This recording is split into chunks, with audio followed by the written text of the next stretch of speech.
नमस्कार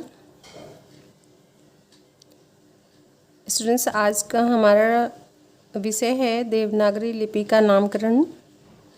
देवनागरी लिपि के नामकरण में विभिन्न विद्वानों ने अपने अपने मत प्रस्तुत किए। सभी विद्वानों के मत अलग अलग रहे, समानता बहुत कम थी। कुछ मुख्य बिंदु हमने यहाँ लिखे हैं जिन्हें आप आसानी से याद कर सकते हो, लिख सकते हो। देवनागरी लिपि के नाम के विषय में अनेक मत हैं जो इस प्रकार हैं।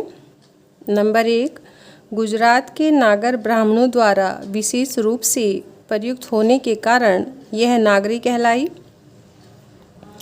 प्रमुख रूप से नगरों में प्रचलित होने के कारण इसका नाम नागरी पड़ा। देवनगर अर्थात काशी में प्रचार के कारण यह देवनागरी कहलाई। नागरी देवनागरी का ही संक्षिप्त शब्द है। पाटलिपुत्र को नागर और चंद्रगुप्त को देव कहने के कारण देवनागरी नामकरण किया गया। ये सभी विद्वानों के अपने अपने मत थे। डॉक्टर धीरेन्द्र वर्मा के अनुसार मध्ययुग के स्थापत्य की एक शैली का नाम नागर होने से इसका नाम नागरी पड़ा।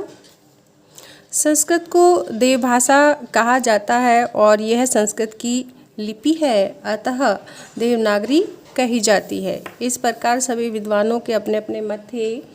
इसके अतिरिक्त भी बहुत सारे मत लोगों ने दिए। कुछ लोगों का कहना था कि प्रसिद्ध जो बौद्ध ग्रंथ है ललित विस्तार, उसमें नागरी लिपि का वर्णन किया गया, इसीलिए इसे जो है नागरी नामकरण दिया गया। श्री आर श्याम शास्त्री के अनुसार देवताओं की प्रतिमाओं के बनने के पहले उनकी जो उपासना है वो सांकेतिक चिन्हों के द्वारा होती थी, जो कई प्रकार के त्रिकोण आदि यंत्रों के बीच में लिखे जाते थे। वे यंत्र देवनागर कहलाते थे और वो जो चिन्ह थे इसीलिए जो है लोग उनका नाम देवनागरी मानते हैं।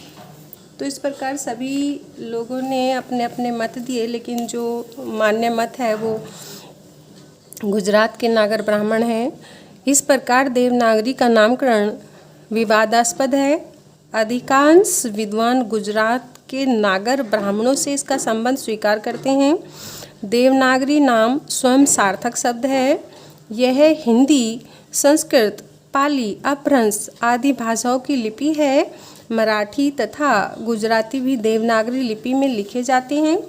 ये सभी भाषाएं देवनागरी लिपि में लिखी जाती है। देवनागरी लिपि को लोकनागरी एवं हिंदी लिपि भी कहा जाता है। तो इस प्रकार सभी विद्वानों के अपने अपने मत थे, लेकिन अधिक विद्वानों का मत गुजरात के नागर ब्राह्मणों से है। तो इस प्रकार हमारी देवनागरी का नामकरण हुआ। कल का टॉपिक हमारा देवनागरी लिपि का विकास रहेगा।